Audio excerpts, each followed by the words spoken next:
Hello guys, welcome back to my channel. আগের ব্লগেই বলেছি আমরা পুরী যাচ্ছি।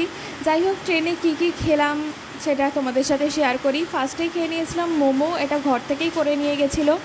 তারপর রাত্রে কী খেলাম সেই ক্লিপটা আর নেওয়া হয়নি। ভোরবেলা এই যে পুরী স্টেশনে চলে এসেছি। আমরা ওয়েট করছিলাম গাড়ি করে হোটেলে যাওয়ার জন্য। আমাদের আগে থেকে কোনো হোটেল ঠিক করা ছিল না, একেবারে গিয়েই ঠিক করব, কারণ আগে থেকে ঠিক করলে কীরকম কী হোটেল দেবে না দেবে। যাই হোক, আমরা ফার্স্টেই বিচের ধারে চলে এসেছিলাম। এটা ঠিক শ্রী চৈতন্যর ওই কাছাকাছি ওই জায়গাটায়। এখান থেকে আমরা হোটেল খোঁজা শুরু করেছি। শেষমেশ একটা হোটেল পেয়েও গেছি। আমরা যেহেতু রান্না করে খাবো, তাই রান্নাঘর আছে এরকম একটা হোটেল পাচ্ছিলাম। আর এইটা হচ্ছে গণেশ নিবাস। এটা একদম কম বাজেট, মানে ঠিকঠাক বাজেটে রান্নাঘর আছে, একদম সুন্দর একটা হোটেল। তোমরা চাইলেই এখানে ভিজিট করতে পারো। যাই হোক, আর এই যে হোটেলের বাইরে থেকে এইরকম ভিউ ছিল, আর ছাদ থেকে, মানে হোটেল থেকে তোমরা সূর্য ওঠা দেখতে পেয়ে যাবে।